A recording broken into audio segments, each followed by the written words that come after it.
Hello everybody, I'm Ellery Bess, and during these 5 minutes I'd like you to think about life in other people's shoes. Have you ever judged people because they're from a certain country or belongs to a certain race?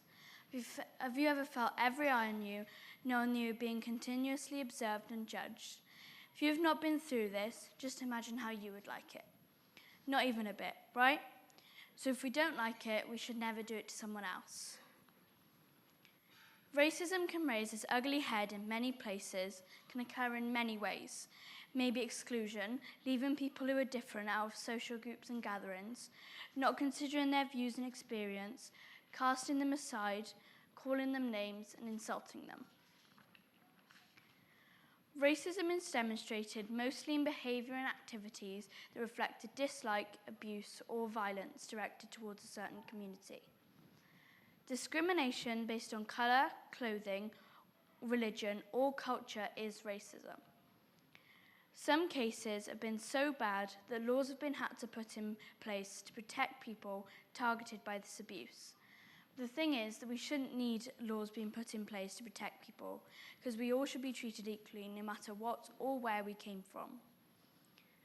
Discrimination haunts many people worldwide, can make their lives worse, full of pain and also struggle.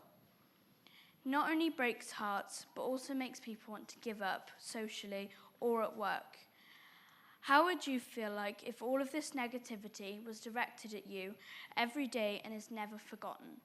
Put yourself in other people's shoes. I'm sure lots of you have heard about the death and story of George Floyd, but if you haven't, then I'll tell you. George Floyd was an African-American man murdered in late May 2020 by a police officer during an arrest after a store clerk suspected he may have used a counterfeit $20 bill. Derek Chauvin, one of the 4 police officers who arrived on the scene, knelt on Floyd's back and neck for 9 minutes and 29 seconds. I haven't even got enough time in this talk to show you how long this is. Just imagine having to hold your breath for that long but not being able to do anything about it. Even writing about this makes me disgusted because no one should have to be worried about leaving their houses because of people having problems about the way that they look. Put yourself in other people's shoes.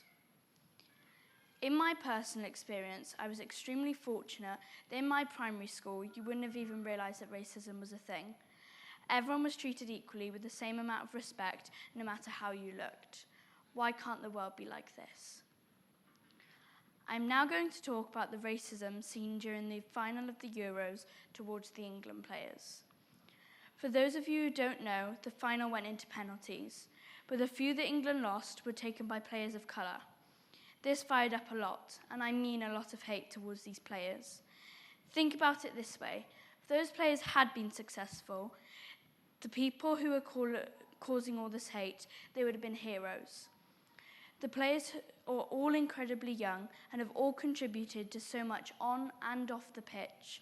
And yet, Marcus Rashford, who's 23, Jadon Sancho, 21, and Bukayo Saka, who is only 19 years old, all faced undeserved hateful abuse and even death threats.